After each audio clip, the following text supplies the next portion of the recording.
In a previous lecture, we considered obstructive disorders of pulmonary function due to increased resistance to airflow as a result of change in conducting airways.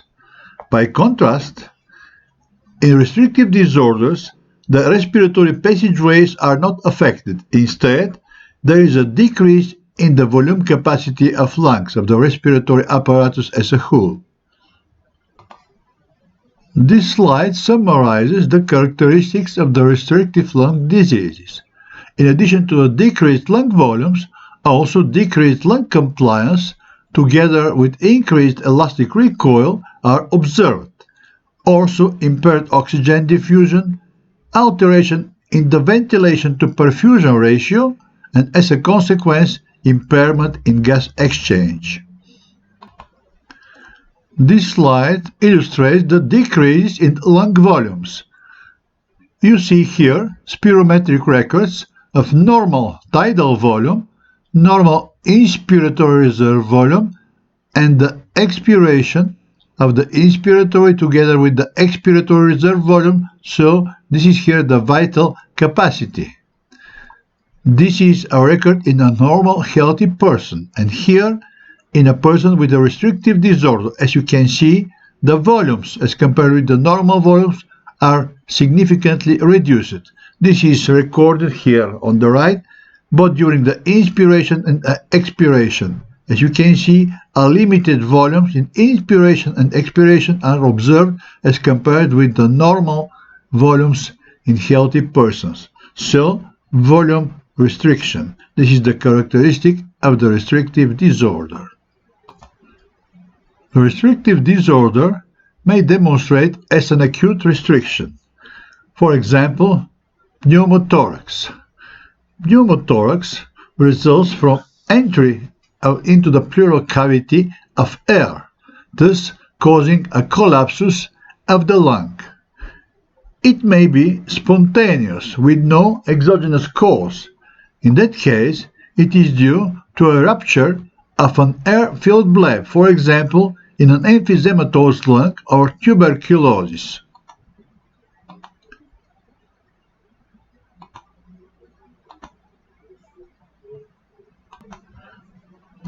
You can see here the changes in an emphysematous lung, the bullae formation, blebs. So every rupture of such a bulla may open this space, the passageway space, into the pleural space, and thus to generate a pneumothorax. The pneumothorax may also be acquired, for example, due to a penetrating injury, traumatic pneumothorax, or perforation of the diaphragm or esophageal rupture caused by some process into the abdomen or into the thoracic cavity. This slide illustrates a traumatic pneumothorax, the injury, the penetrative injury, and the communication between the atmospheric space and the pleural space. The pleural space being negative as compared with the atmospheric space pressure, this will allow the lung to collapse to the hilus. So the volume of this lung will be strongly restricted, or strongly reduced. This is a case of traumatic pneumothorax. Acute restriction may be caused also by several other processes, for example, pleural effusion. The effusion may contain exudate. This is observed in inflammatory processes such as pleuritis, or it may be transudate, ultrafiltrate due to increased pressure into the venous system of the lung. This is the hydrothorax. Lymph also may accumulate to cause hyalothorax and eventually blood. In a case of rupture of vessels, may cause hemothorax. All these effusions will limit the expansion of the parenchyma of the lung and thus to cause volume restriction. other processes generating acute restriction are the pulmonary edema and the pneumonia. In pulmonary edema, there is an accumulation of excess fluid into the extravascular space of the lungs, into the alveoli and interstitium, and in pneumonia, there is a formation and accumulation inflammatory infiltrate, thus compressing the lung parenchyma. In both cases, an acute restriction may be produced.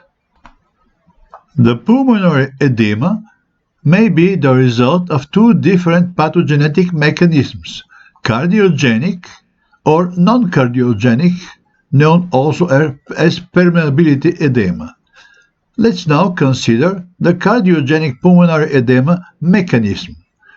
It is caused by the presence of increased pulmonary venous pressures. Typically, this is due to left heart failure. That's why the name cardiogenic pulmonary edema.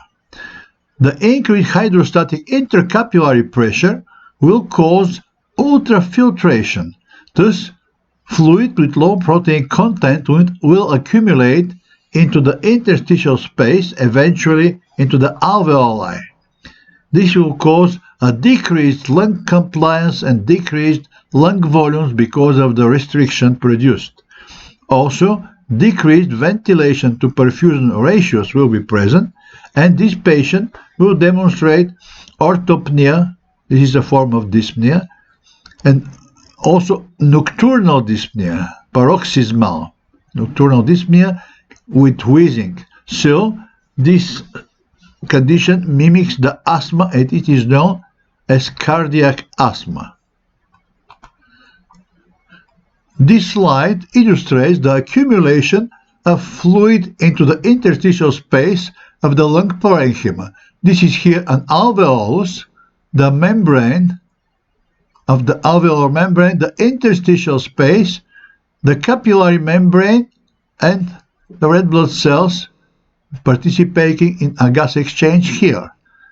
Here in this area, there is an accumulation of fluid into the interstitial space, so the interstitial space is significantly enlarged as compared with another normal section. As a consequence, restriction of the respiratory function will be produced. This slide illustrates the progression of the pulmonary edema, accumulation first into the interstitium of the fluid, later the fluid, if the edema progresses, will accumulate into the alveoli, and finally an alveolar flooding may be present. This is the third, the most severe stage of the pulmonary edema. The other form of acute restriction as a result of pulmonary edema, this is the non-cardiogenic, known also as permeability edema. This is the acute respiratory distress syndrome, ARDS. Formerly, it was known as adult respiratory distress syndrome. This syndrome results from a fluid accumulation as a result of a devastating lung injury, severe lung injury. So there is a loss of the integrity of the alveolar epithelium and or capillary endothelium. The consequence is increased permeability of the alveolar capillary membrane and accumulation of fluid into the interstitium and also the alveoli. Due to the increased permeability, high protein content which is observed in the edema fluid. The acute respiratory distress syndrome is not a disease. Instead, this is a condition accompanying other disorders. For example, it may be due to aspiration of gastric contents or inhaled toxin, such as some battle gases, mustard gas commonly used in the past, or sepsis causes bacteremia, especially gram-negative infections, severe inflammations, for example, acute pancreatitis, releasing a lot of inflammatory mediators causing remote effects on the lung and severe metabolic events also may cause acute respiratory distress syndrome. Now let's consider the pathogenesis. The fluid accumulating into the interstitium and the alveoli contains high concentration of plasma proteins and blood cells. All they move to the interstitium and even in the alveoli. So surfactant will be inactivated or even washed. Thus, the surface tension of the alveoli will significantly increase. The consequence is collapses of the alveoli, atelectasis with decreased compliance and formation of what we call hyaline membranes. This slide illustrates the changes into the capillaries and alveoles in acute respiratory distress syndrome. On the left, the normal configuration is shown with a thin layer of surfactant covering the alveolar membrane surface, surfactant layer. On the right, the picture of the acute respiratory distress syndrome. As you see, there is an increased permeability of capillaries and damage to the alveolar membrane, causing escape of fluid into the alveoles and into the interstitium, and this fluid will contain high protein level, especially fibrin, and also inflammatory cells.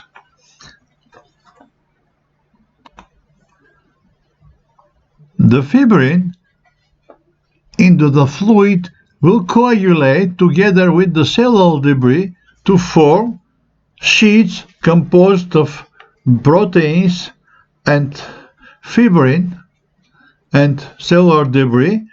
Thus, this is a layer known as hyaline membrane. This hyaline membrane will strongly embarrass the gas exchange through the to the alveolar capillary barrier. Eventually, in long-term processes, fibrosis may be observed in these hyaline membranes. In addition, the surfactant, look here, there is no surfactant as compared with the normal half. The surfactant will be both washed or inactivated, so collapse of alveoles may be produced because of the increased surface tension. This will cause atelectasis and will compromise the gas exchange, and also the lung compliance will be significantly decreased. The neutrophilic accumulation especially will potentiate the process because of the release after the activation from the activated neutrophils of a lot of mediators as shown here: proteolytic enzymes, proteases, toxic oxygen species, phospholipids, leukotrienes. They will potentiate the inflammatory changes, to increase the permeability and to potentiate the edema. Also, alveolar macrophages will be activated later, thus to increase the impact of the inflammatory mediators on the pathological changes of the alveolar membrane and capillary membrane.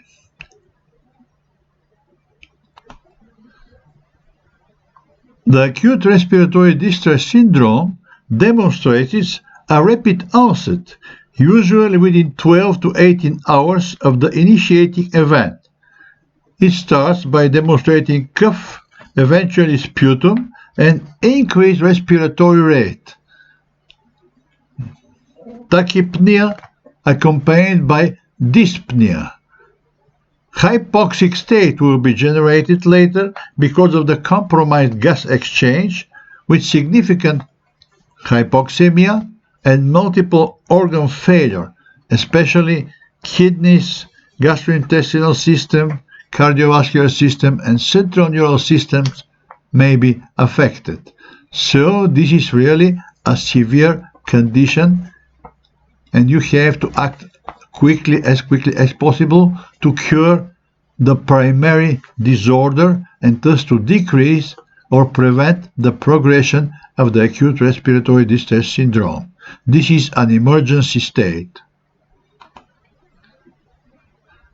A similar condition may be observed in newborns, especially in premature-born babies, because of the deficiency of surfactant production in these babies. Both the synthesis and the storage or release are affected, so decreased alveolar surfactant may be present in some prematurely born babies. The increased surface tension will cause, as already mentioned, atelectasis to disorder the perfusion and ventilation in different lung units, and as a consequence to cause compromised gas exchange, hypoxemia, and CO2 retention, to generate respiratory acidosis accompanied by pulmonary vasoconstriction and pulmonary hypoperfusion, and secondary endothelial and epithelial damage. The last will cause plasma leak into the alveoli, and the sequence of events here is well known. Fibrin will coagulate together with necrotic cells to form hyaline membranes and to aggravate more the gas exchange. This is the case of hyaline membrane formation in newborn babies, an extremely severe condition. Now we are going to discuss the chronic restriction. It may present as a diffuse parenchymal lung disease or group of disease of unknown etiology, such as the idiopathic pulmonary fibrosis. This condition contributes for almost the half of cases with chronic restrictive disorders of the lung. Also, occupational or environmental exposure to organic or inorganic dust particles may cause restrictive changes into the lung parenchyma. Some chronic progressive disease, such as the collagen vascular diseases, for example rheumatoid arthritis or systemic sclerosis, may also produce a chronic restrictive change into the lung.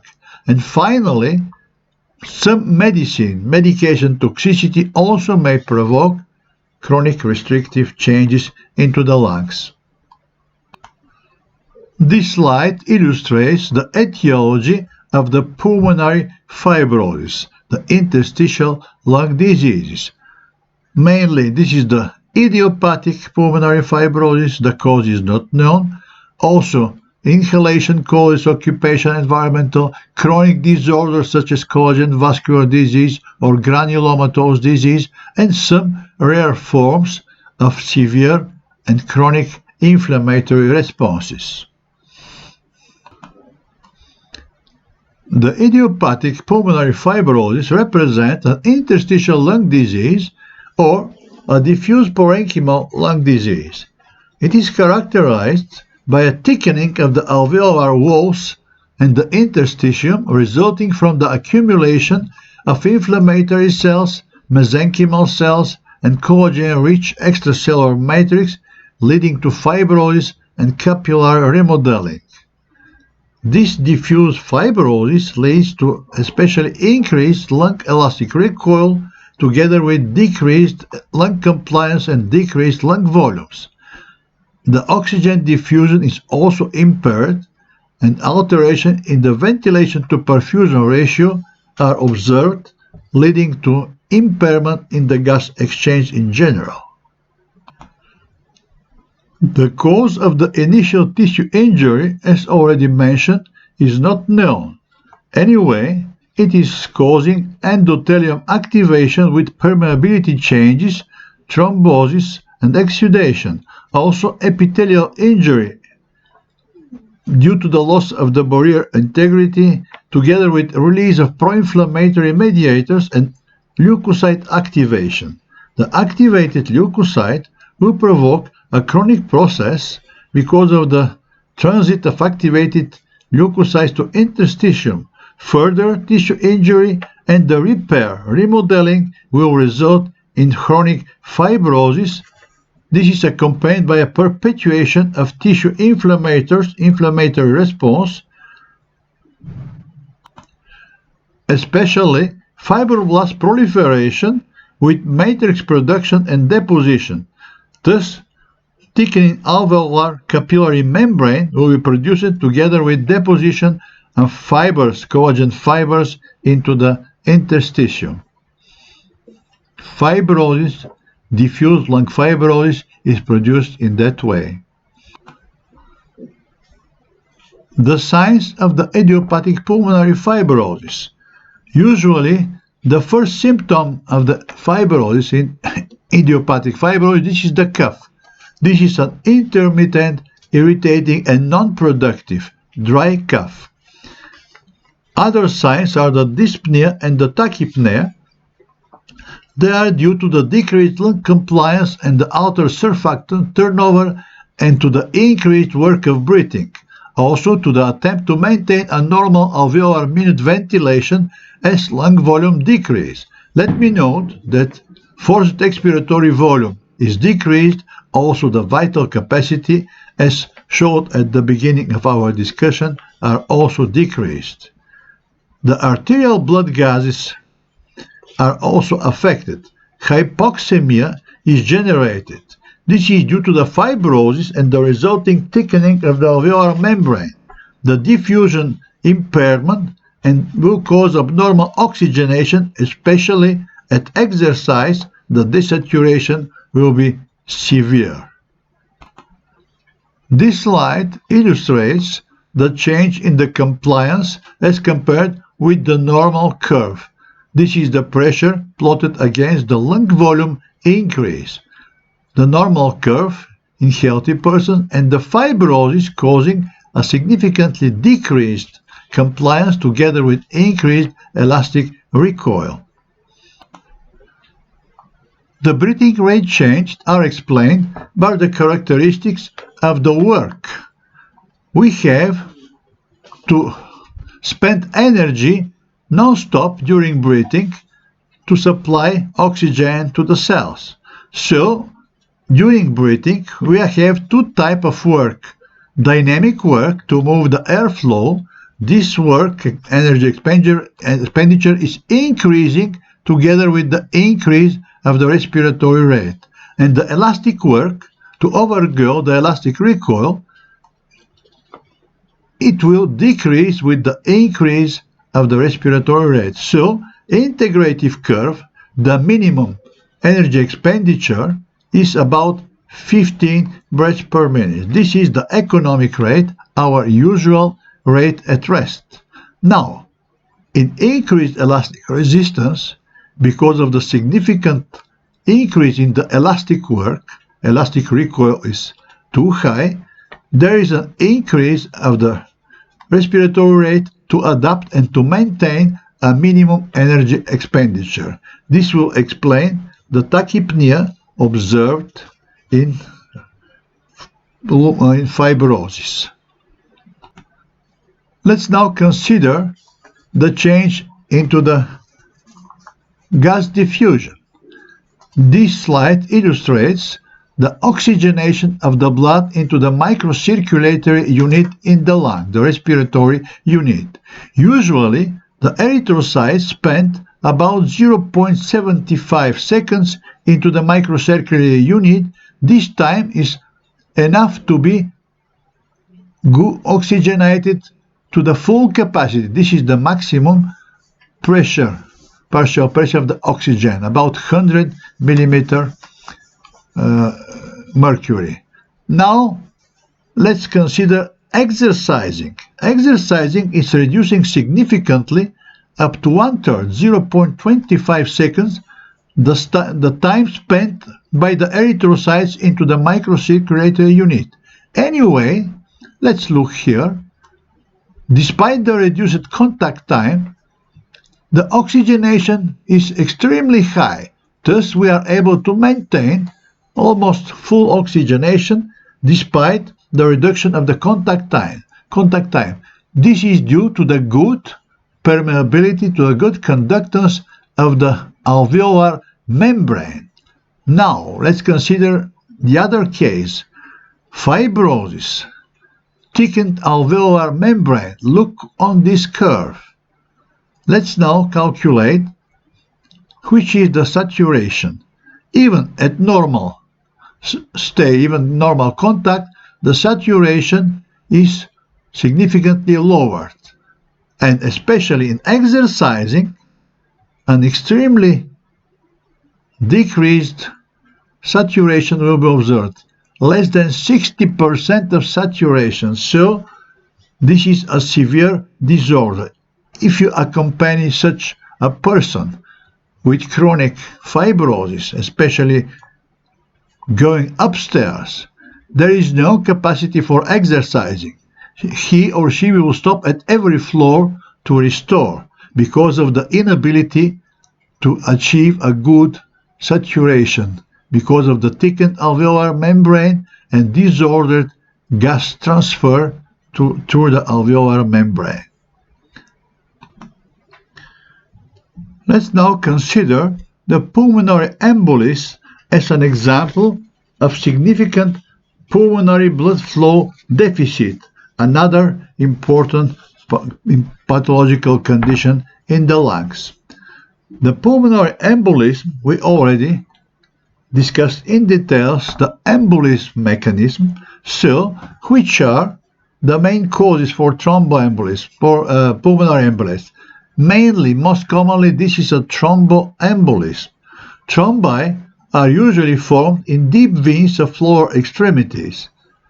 Another type, relatively common, this is the fat embolism resulting from bone fracture, especially long bone fractures, and releasing bone marrow. Because of the high content of fats into the bone marrow, fat droplets may enter the blood vessels and to produce embolism into the pulmonary artery, or more commonly in branches of the pulmonary artery.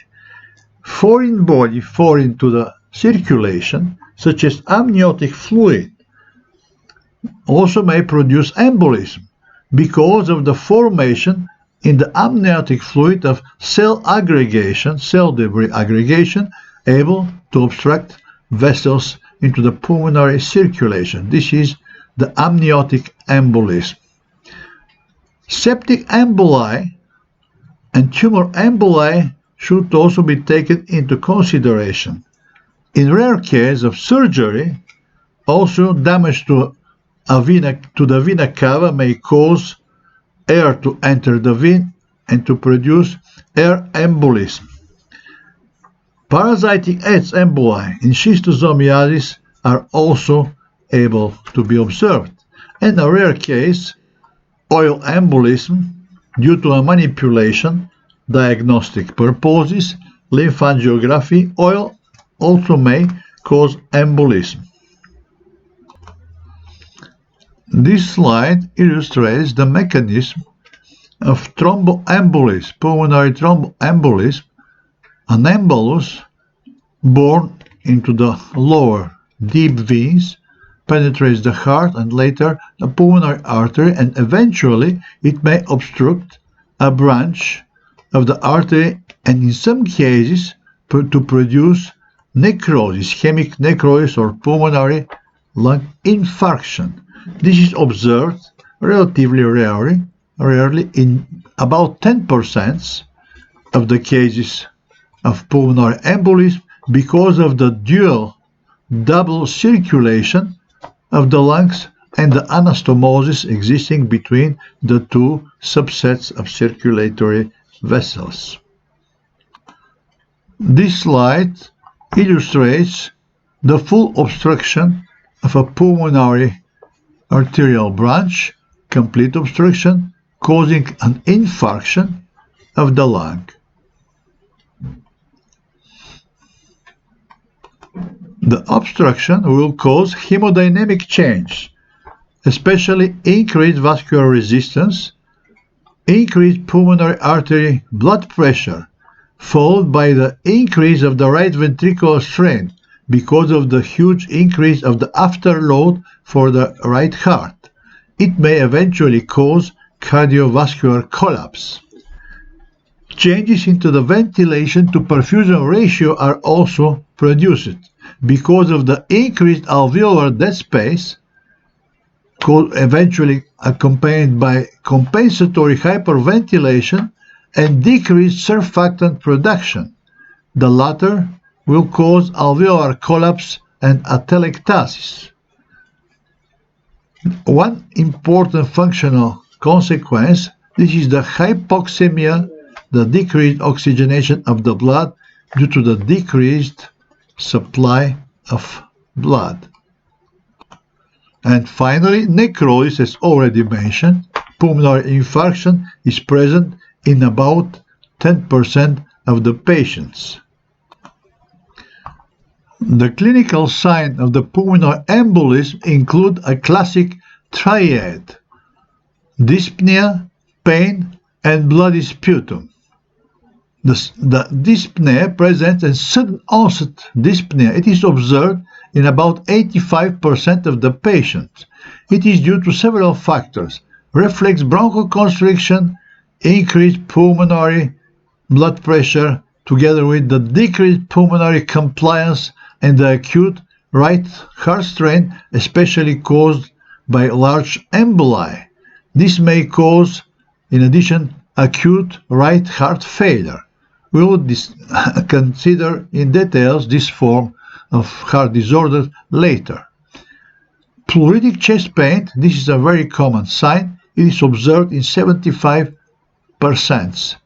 of the patients. And finally, hemoptysis, the bloody sputum, in about 30% of the patients.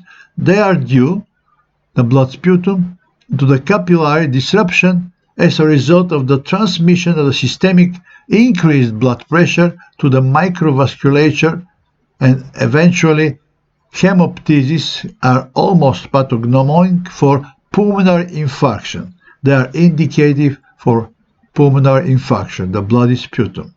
And in addition to this classic triad, some accompanying signs should be taken in consideration, especially in the case of thromboembolism and pulmonary embolism due to a thromboemboli, which is the cause of the formation of a thrombus into the periphery. Let us remember the Virchow's triad: either venous stasis in immobilized patients, or injury to the vascular wall after surgical intervention, and activation of the clotting system, also observed after surgical procedures. So, this is the risk is especially big in surgical patients after surgery, during bedridden. This is a risk to generate thrombi into the deep veins, especially in lower extremities, and to produce emboli. So, sometimes leg findings are very indicating because of the presence of thrombophlebitis in the lower extremity. Legs present swollen, tender, warm, and reddened calves. So, if you have a patient suspected for pulmonary embolism, check the legs, please. This slide summarizes the mechanism of the pulmonary embolism. The main risk factors, causative factors, are shown here, especially the hypercoagulability, trauma, immobility, the use of some medicine, oral contraceptives, malignancy, among others, and the consequences, the clinical signs: the dyspnea with shortness of breath, the hemoptysis together with a cough, and the pluritic chest pain. These are the classic signs of the triad, and also due to the decreased heart output, syncope.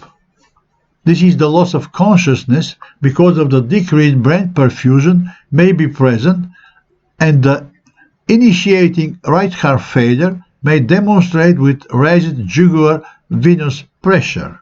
We'll consider all these phenomena later in the cardiovascular system section. Also, if you check the arterial blood gases, hypoxemia will be present. This is the summary of the pulmonary embolism, genesis and consequences. Let's now pay attention to the most severe complication of the respiratory disorders.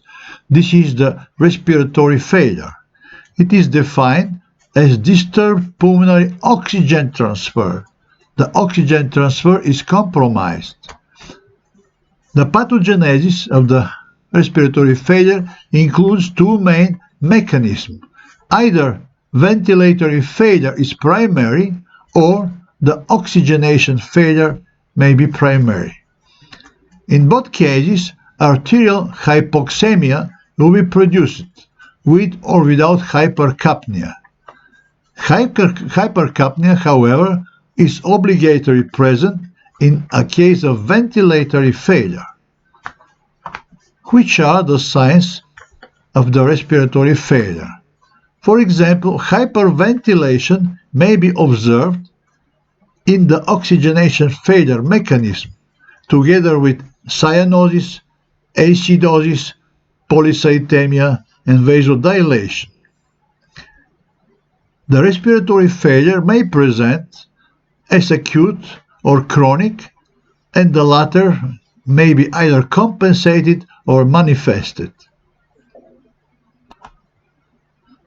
This slide presents the mechanisms and the causes of two main subtypes. The primary ventilatory failure may be due, for example, to some damage or defects of the chest wall, dysfunction of the respiratory muscles, weakness or fatigue or defective innervation in some central neural disorders, and also in another central neural system change, depression of the drive to the ventilatory drive, disorder regulation.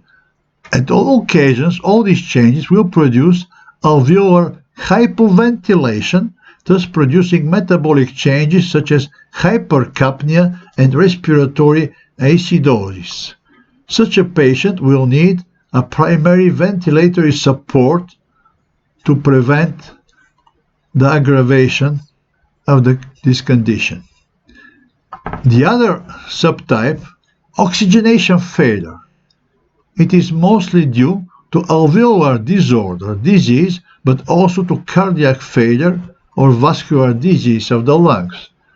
Decreased oxygen transport will cause a severe hypoxemia, the hallmark of the respiratory failure.